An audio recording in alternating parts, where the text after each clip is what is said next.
శ్రీ మహావిష్ణువుకి వచ్చే క్రోధం అతి భయంకరమైనది. నా హరి సర్వోపగతుండు, ఎందెందు వెతికిన అందందే కలడు అని ప్రహ్లాదుడు తన తండ్రి అయిన హిరణ్యకశిపుడితో అన్నప్పుడు, అటులైన నీ హరిని ఈ స్తంభంలో చూపించగలవా అని హిరణ్యకశిపుడు స్తంభాన్ని బద్దలు కొట్టగానే అందులో నుండి కన్నులతో చూడలేనటువంటి తేజస్సు ఒకటి బయటకొచ్చింది.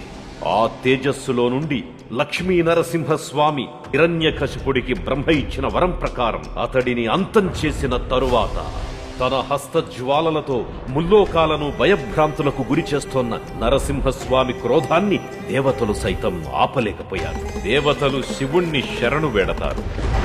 శివుడు కాలభైరవుణ్ణి ఆజ్ఞాపించాడు. స్వామి క్రోధాన్ని కాలభైరవుడు సైతం నియంత్రించలేకపోతాడు.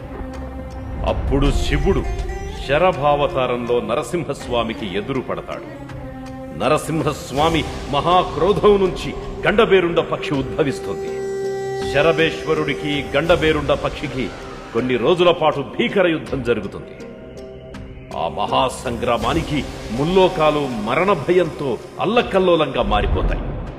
దేవతలందరూ శక్తిని శరణు వేడగా అప్పుడు ఆదిపరాశక్తి తన ఉగ్ర హుంకారంతో సహస్ర సింహముఖ ప్రతిమతో అష్టాదశ భుజబల పరాక్రమంతో ప్రత్యంగిరామాతగా వచ్చి నరసింహస్వామి క్రోధాగ్ని జ్వాలల్ని హరించివేసి స్వామిని